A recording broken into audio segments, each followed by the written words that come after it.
hafalannya hari ini? Luar biasa, tetap semangat. Allahu Akbar. Mana semangatmu? Ini semangatku. Mana semangatmu? Ini semangatku. Ya, sebelum kita belajar, terlebih dahulu kita membaca doa. Berdoa dimulai.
Mari kita hari ini membaca surat Ad-Duha secara bersama-sama. 1, 2.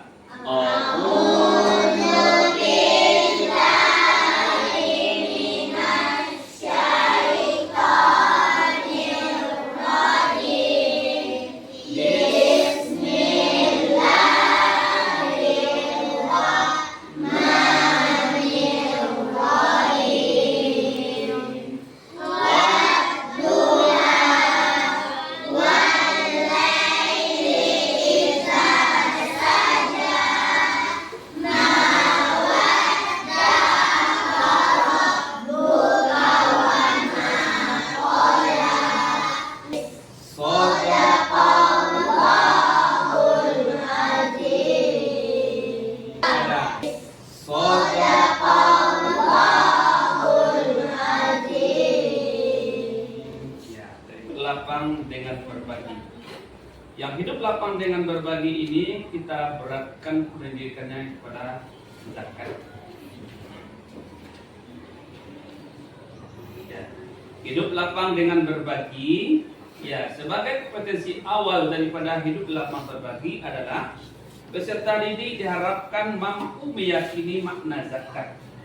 Setelah belajar nanti kita mampu meyakini makna zakat. Kemudian diharapkan mampu membiasakan perilaku sebagai bukti menerapkan makna zakat. Ya, itu tujuan utama ya. Yang keduanya adalah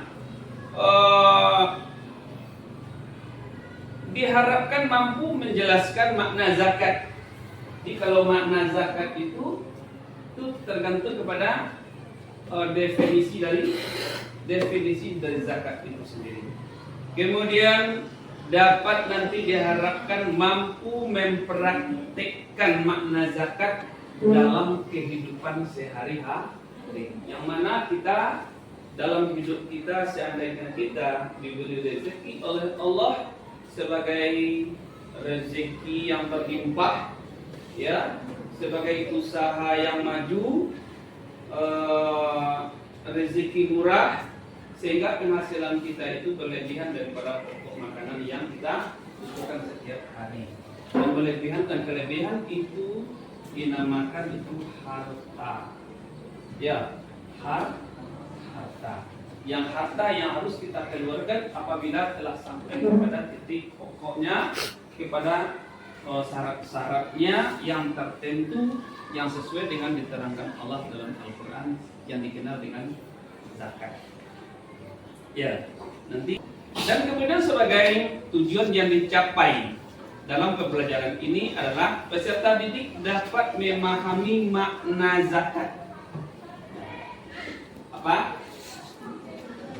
Dapat memahami makna zakat. Nanti jangan-jangan nanti kita mendapatkan rezeki yang lebih, ya diberi Allah, tetapi kita tidak kenal dengan rezeki yang diberi Allah itu, tidak kenal kemana diberikan. Adakah hak orang lain dalam rezeki kita atau tidak? Jadi sehingga dengan mempelajari zakat ini kita ingat, apabila kita dapat rezeki kita ingat bahwa dalam rezeki kita itu ada hak orang lain, ada hak orang lain.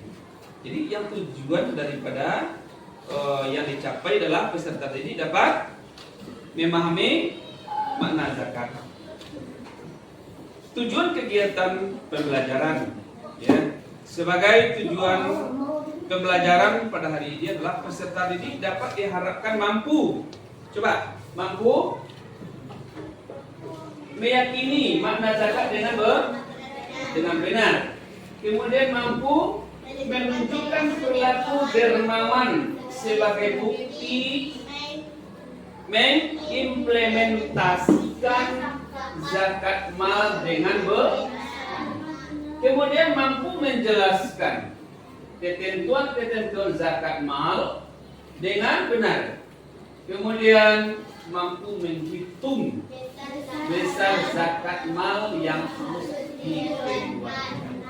Nah, jangan-jangan kita mau berzakat, tapi kita bagaimana cara mengeluarkan zakat ini? Nah, kita kebingungan. Jangan sampai kita kebingungan dengan cara mengeluarkan zakat. Jadi dengan kita belajar tentang zakat ini, nanti kita akan mudah untuk memproses harta kita supaya kita dapat memakan makanan yang halal, bukan memakan hak orang lain. Karena dalam harta kita itu adalah ada hak orang lain, ada hak orang lain. Ya, itu sebagai tujuan dari pembelajaran kita pada hari ini. Kemudian di sini dalam hidup lapang dengan berbagi ada beberapa poin. Ya, ada beberapa poin. Yang pertama apa? Zakat. Yang kedua? Yang ketiga? Yang keempat? Yang kelimanya apa? Hikmah. Ya, jadi di antara amalan-amalan yang kita perbuat itu semuanya ada hikmahnya.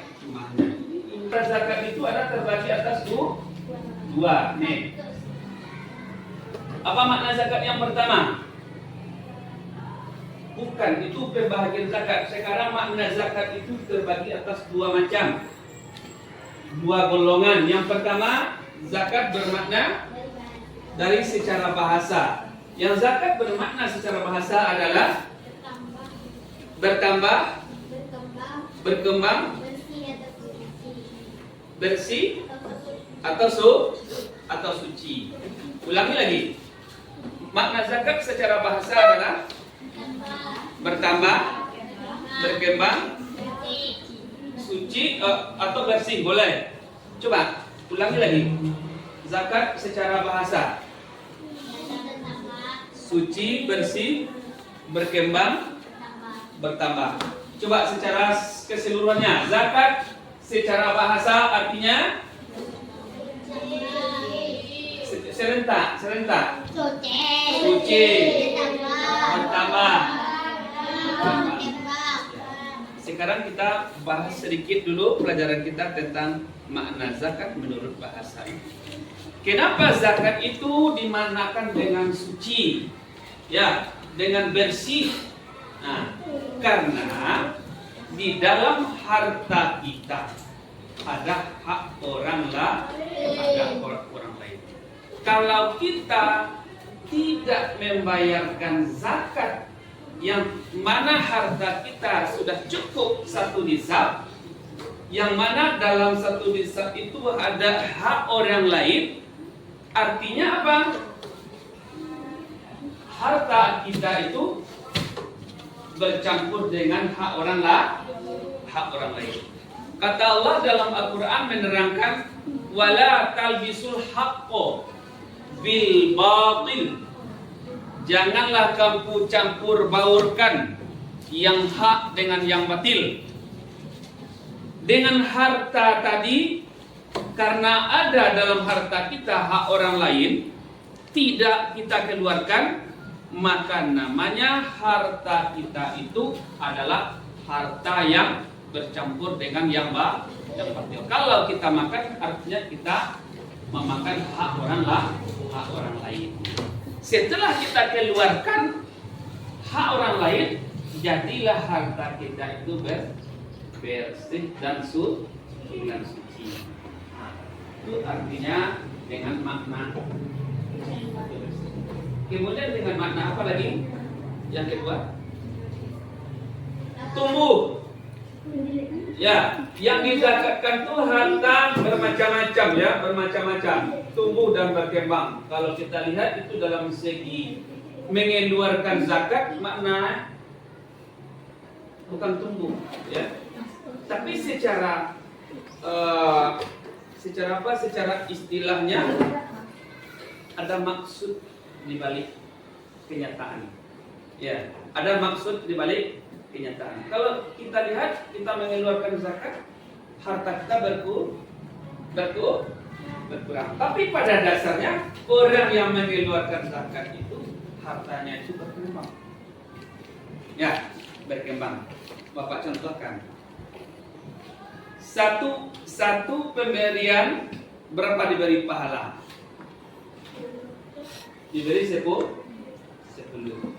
Kalau kita memberikan satu zakat umpamanya 70 sukatan padi umpamanya, berapa pahalanya? 700. Lebih atau kurang? Lebih. Bertumbuh atau berkurang? Di mana? Dan berkembang. Kemudian berkah. Harta yang kita makan, yang tinggal setelah mengeluarkan hak orang lain, harta yang kita makan itu jadilah harta yang memberi berkah. Makanya zakat itu dinamakan berkembang, berkah, tumbuh, suci dan bersih. Harta kita makan harta yang bersih, menimbulkan jiwa kita bersih. Kita memakan hak orang lain, terjadi kotoran dalam jiwa kita. Jadi yang fungsinya yang bersih dan suci itu adalah membersihkan diri dan membersihkan harta. Kemudian kita terjemahkan zakat secara istilah. Coba bacakan. Menurut istilah adalah zakat menurut istilah adalah harta yang wajib dikeluarkan oleh seseorang muslim untuk diberikan kepada orang yang berhak menerima atau mustahil. Coba baca. Ulangi. Zakat menurut istilah adalah harta yang wajib dikeluarkan oleh seorang muslim untuk diberikan kepada orang yang berhak menerimanya atau mustahil. Iya. Di sini kita dengan sendirinya kita tahu ya, apa itu hukum mengeluarkan zakat.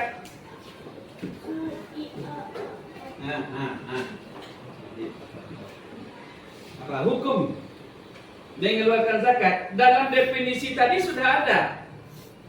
Apa definisinya?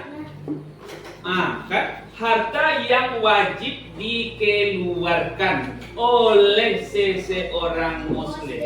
Sekarang Bapak bertanya, apa hukumnya mengeluarkan zakat? Wajib. Jadi salah satu daripada definisi ini kita mendapatkan bahwa membayar zakat itu bagi orang muslim wajib. Kita diskusikan. Ya. Kita buat 4 kelompok. Kelompok yang pertama 1 dan 2, kelompok kedua 3 dan 4, kelompok 3, 5 dan 6, kelompok 4, 7 dan 8 untuk mendefinisikan tentang orang-orang yang berhak dalam membayar zakat ini. Sekarang bentuk kelompoknya, 4 kelompok mulai. Kali.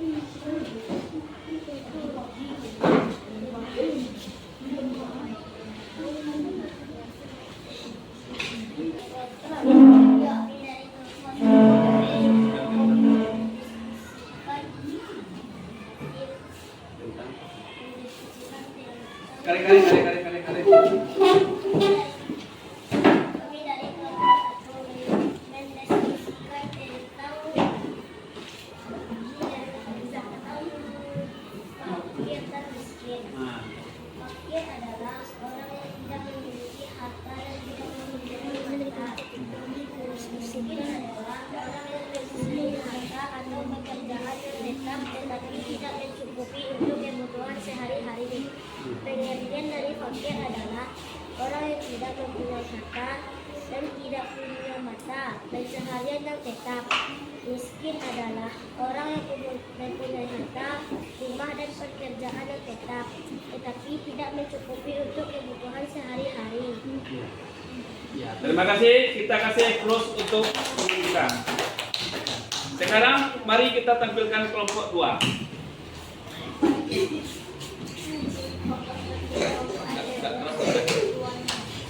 Kami dari kelompok 2. Perkenalkan, kami dari kelompok 2 akan membacakan hasil diskusi kami, yaitu tentang amil dan mu'alaf.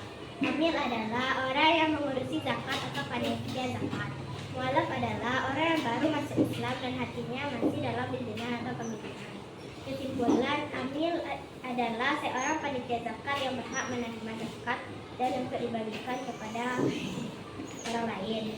Mu'alaf adalah orang yang baru masuk Islam dan hatinya masih dalam bimbingan atau pembinaan. Ya. Jadi seorang mu'alaf, orang yang baru masuk Islam berhak untuk menerima zakat. Ya, terima kasih. Kita tampilkan kepada kelompok 2. Mari kita tampil kepada kelompok 3. Dayus, Keras.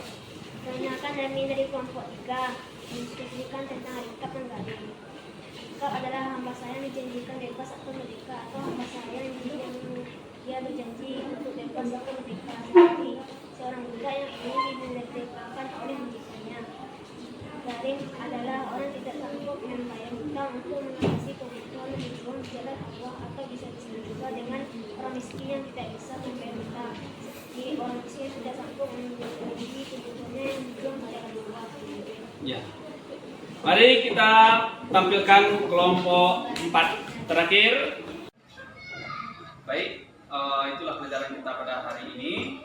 Maka dapatlah kita simpulkan bahwa membayar zakat itu adalah suatu kewajiban bagi umat Islam. Yang kedua, membayar zakat itu perintah Allah dalam Al-Quran. Yang ketiga, membayar zakat adalah sebagai rukun Islam, salah satu daripada rukun Islam. Yang keempat adalah zakat terbagi atas 2, yaitu zakat mal dan zakat fitrah. Nah, semoga ada manfaatnya. Kemudian bagi anak-anak Bapak sebagai tugas di rumah untuk melanjutkan pelajaran tugas-tugas misi LKS. Kemudian kita periksa nanti di minggu depan di sekolah.